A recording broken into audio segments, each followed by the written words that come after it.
Hello, I'm Robert Guadarrama. Welcome to In Focus, Maine. The State House here in Augusta is where laws are made and debated. This building, completed in 1832, has a rich history. And while it's one to reflect on, lawmakers who walk these halls are focused on the future of the state and its people. There are 35 members of the Maine Senate, 151 in the House of Representatives. Among them is Representative Jack Ducharme, who is a ranking member on the Appropriations and Financial Affairs Committee, which is the room I'm standing in now. His district encompasses Madison, Cornville, and Norridgewock.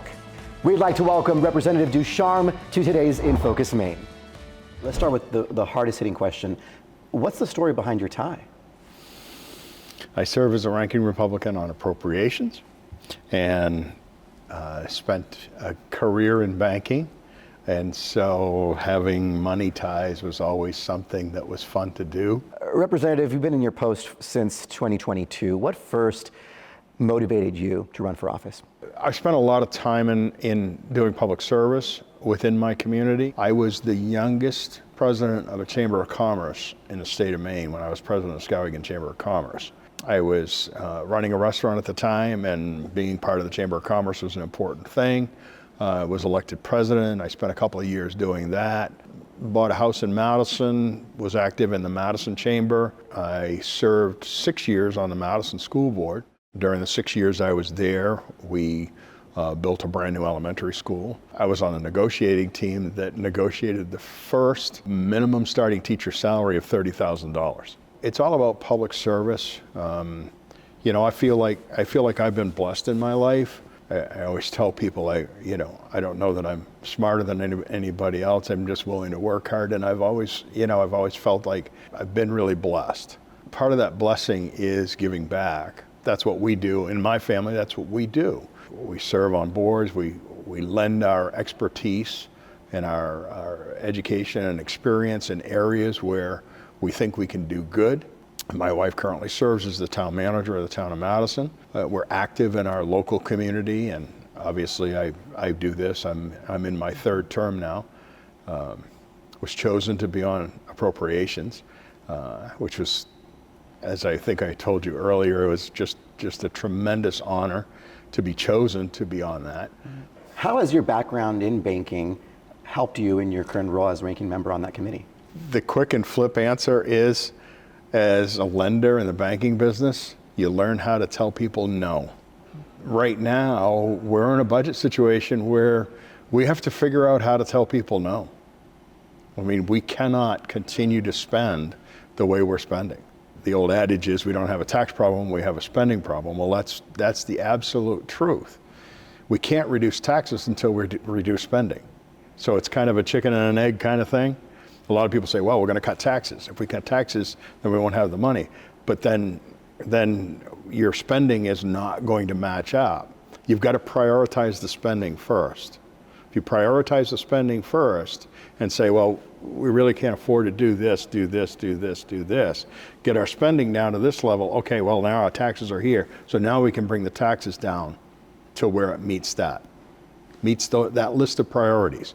And that's one of the things that we're having a lot of conversations about right now, given the current state budget environment, is that we have to have some difficult conversations about our spending and about our priorities. The state constitution requires that we do certain things. The state constitution says that we provide a free and public education.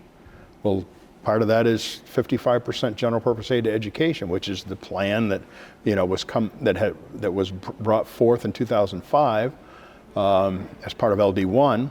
Interestingly, part of LD1 also says that the state government budget cannot grow by more than X percent based on consumer price index, based on a number of factors, growth factors. And the last two budgets that we've passed has basically used the term notwithstanding. And what notwithstanding means is that we know that there's a law to the effect that we can't do this, but we're saying we're not going to abide by that law. We're going to do it anyway because we get to make the law. And I've told people, and I would tell you, notwithstanding is my least favorite words in this building. Let's talk about the economy and the current state of the economy for Mainers. Obviously, you know, across the country and across the state, we're seeing folks struggling right now. We're also seeing trade wars start up between the U.S. and Canada and possibly many other countries in the coming weeks and months. How is that impacting Mainers, and what could be done about that? The current situation with the tariffs, from an economic perspective, I can understand the thought process that's going into that. It's just a difficult thing to think about, that something that you've taken as kind of, this is just the normal way we do business, is going to change. But unfortunately, if we don't change, then there are so many other things that are stresses on the federal budget that we're not going to be able to meet. Things that are really important for people. You know, when we look at, you know, what is the federal government charged with doing? Well, the federal government's charged with taking care of our borders and making sure that, you know, commerce happens across the borders of each state and so forth and so on. But then there are whole bureaucracies in the federal government that don't have anything to do with those priorities or the priorities of keeping people safe. I think that the current administration, you know, some agree with him, some don't agree with him. I think they're just looking for those areas where we can reprioritize federal spending to do the right thing for the people of the United States. And with respect to the people of Maine, I think that, you know, I'm concerned about the tariffs. I had lunch with a friend of mine the other day who is in the lumber business, in the woods business. I'm very concerned about the tariffs. But at the end of the day, it's one of those things that I don't get to vote on. So I'm not going to spend a whole lot of time analyzing the good, the bad, or the ugly of it. They've got people a whole lot smarter than me looking at those things, and I would defer to them. We are going to take a brief pause, but I'll pick up my conversation with Representative Ducharme after a short break. Stay with us. Welcome back to In Focus, Maine. Representative Ducharme keeps a busy schedule here in Augusta. He let us tag along for part of it. Take a look. Representative, tell me a little bit about what a typical day looks like for you here in the State House. Well, typically, I get here around 8 when we're in session. Because I'm the ranking Republican on appropriations, we have what's called a leads meeting with our leaders. That usually lasts from 8:30 to 9 or 9:15. Then we have a caucus where we will talk about basically the bills that are coming before the House that particular day and anything else that the Republican caucus wants to talk about. Session lasts usually until noon or sometimes 1 o'clock, depending on what's on the calendar. From that point, then we adjourn for the day, and then once we adjourn for the day, then we go to committees. If I have a bill, I may be sitting in appropriations, hearing testimony and so forth in appropriations, but I might have a bill over in housing and economic development that I have to introduce. And so if you watch the Appropriations Committee for any length of time, you will see that certain members of Appropriations, if you have a bill going on, you get up, you go to the next committee, you do what you got to do, come back into Appropriations. So you get your steps in. So we bounce around. We bounce around a lot. Yeah. And that's typical. That's kind of a typical day when we're in session and committees are in session. What can be done to make life and the cost of living more affordable for Mainers? We've got to do some things with respect to energy. The legislature in years past has passed laws and put things in place. One of the big things that people talk about is net energy billing. Net energy billing, when it first came out, was a system by which it would incentivize homeowners to use alternative energy to generate their own alternative energy, and then they would get some kind of remuneration coming back from the power companies for not using the power and pushing power back out onto the grid. Where that system became problematic was when it stopped being for homeowners and started being for industrial wind, industrial solar. Once you put those stresses onto that net energy billing, well, that money has to come from someplace. And the only place that can come from is ratepayers. So everybody's complaining about their power bill. They're complaining about CMP and Versant. Neither one of them generate 1 kilowatt of power. They're just the collection agency. They're the people that are collecting the money. They get to take it on the chin for every power bill that comes out that's more than what somebody expected. Conversely, they also have to manage the distribution of this net energy billing money. You know, I've heard that that's $250 million a year. That's a lot of money. We need to look at our social safety net. The voters passed Medicaid expansion or Maine Care expansion. The unfortunate thing is we have income levels that may need to be adjusted. Right now, I think if you're a single childless adult, you can earn up to $23,000 a year and still stay on Maine Care. Well, if you're on Maine Care, you can be working up to $22,000, $23,000 a year. You can be working, you can be getting food stamps, you can be getting TANF and so forth and so on, as far as I understand it. But once you get to that $22,000, $23,000 level, all that stuff goes away. We have to figure out how to step those things down.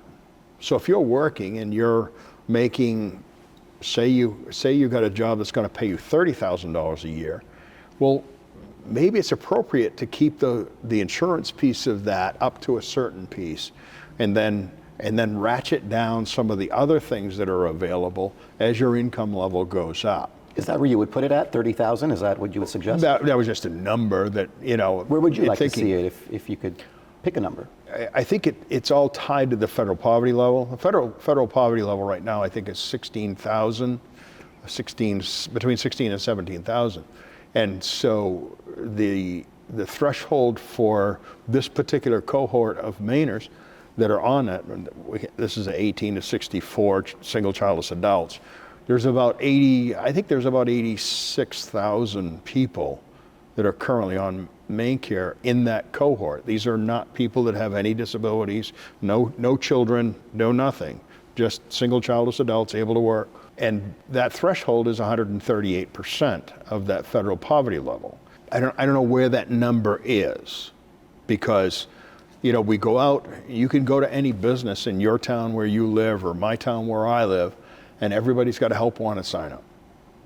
So that means there are a lot of people that could get jobs, there are jobs for, but maybe they're not going to make enough to get, you know, off of these systems and so forth. So we need to figure out how to do some sort of a roadmap so that this is a step down kind of thing, as opposed to when you hit 138% of federal poverty level, boom, everything stops. What are the priorities and the issues facing your district? Well, my district, District 71, covers the towns of Madison, Norridgewock, and Cornville. Cornville is a very rural area, farmland, that kind of stuff. The town of Norridgewock is fortunate. They have a large waste management facility there, which certainly helps their tax base. They're going to be going through some different times because they have a New Balance shoe factory there that New Balance is going to be emptying out because they've built a new facility in Skowhegan. So all of the Norridgewock people are going to transition to Skowhegan. I think that's happening right now. So that big New Balance shoe factory is going to be empty. So there's going to be some challenges there. In Madison, in 2016, we had a paper mill. In 2017, we didn't have a paper mill. Madison Paper closed and left town. So it sounds to me like perhaps job availability in your district is a challenge right now? Yeah, there are. I mean, obviously we have New Balance. You know, drive to Skowhegan, which is, 8-9 miles away. New Balance has, all kinds of openings usually. All right, let me just first ask you about is it the Kennebec River Bridge? It's a bridge, actually it's in Bingham. And the intent is to name that bridge the Barry A. DeLong Bridge in honor of our longtime sheriff who passed away a couple of years ago. When he stepped down as sheriff, he was the longest serving sheriff in Somerset County. We are going to take a brief pause, but I'll pick up my conversation with Representative Ducharme after a short break. Stay with us. What has been your biggest challenge that you've faced in this position?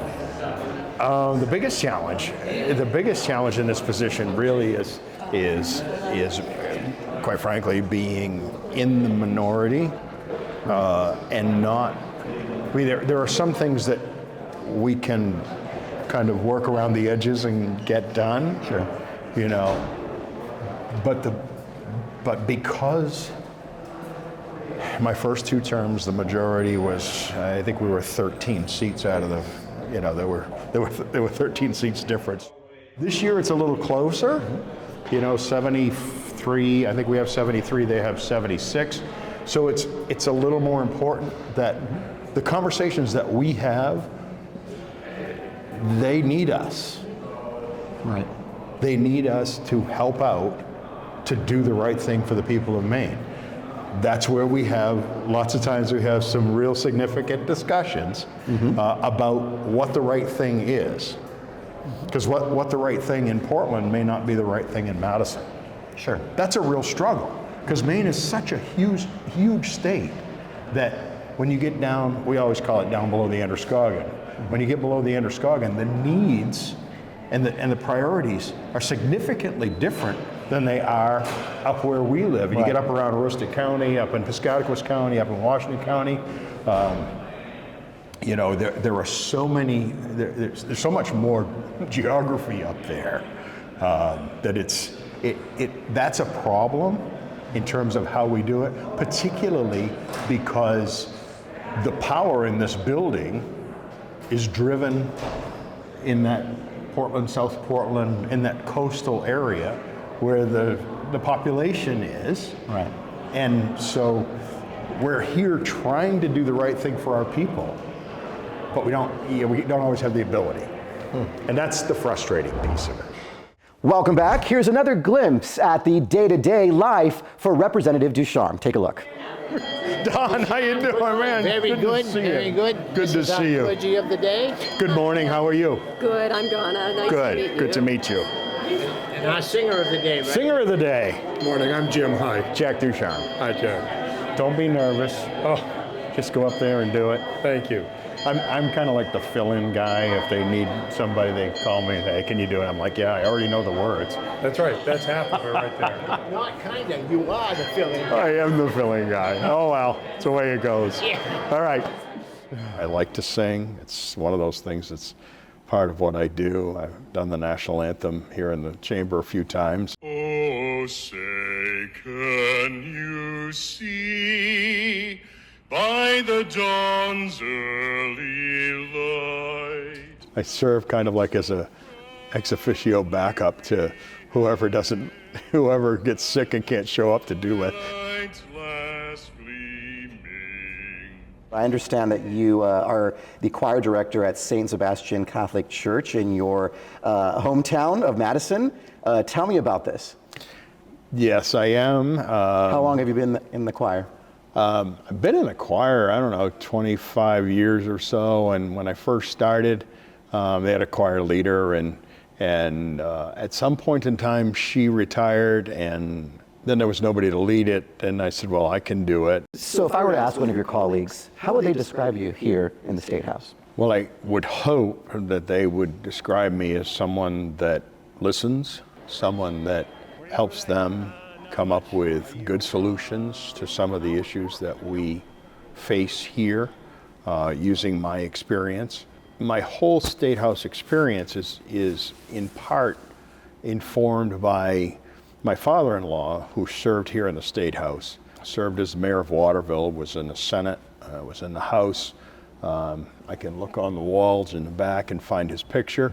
Actually have his picture in my house of him here in this chamber. Longtime legislator, very, very, very well respected, someone who was a riot. He just had a sense of humor that was just crazy. Really, he enjoyed being with people, and he enjoyed trying to find solutions for the people of Maine, and maybe having a little fun doing it. Never took himself too seriously. His name was Spike Carey. And I try to kind of model that behavior. I try not to take myself too seriously. I try to be someone who, even if we disagree, between a D or an R or whatever, to be able to talk to people, to listen and try and understand.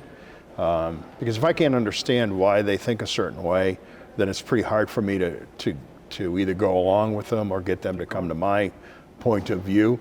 So I think that understanding and listening is something that I hope people will remember me for. Somebody that didn't take himself too seriously, but just came in here and worked to do the right thing for the people of Maine. Mm-hmm. Somebody who wears a money tie and sings in the chamber. I love that. Yep. All right, thank you so much for your time. All right. Really appreciate it. Thank you.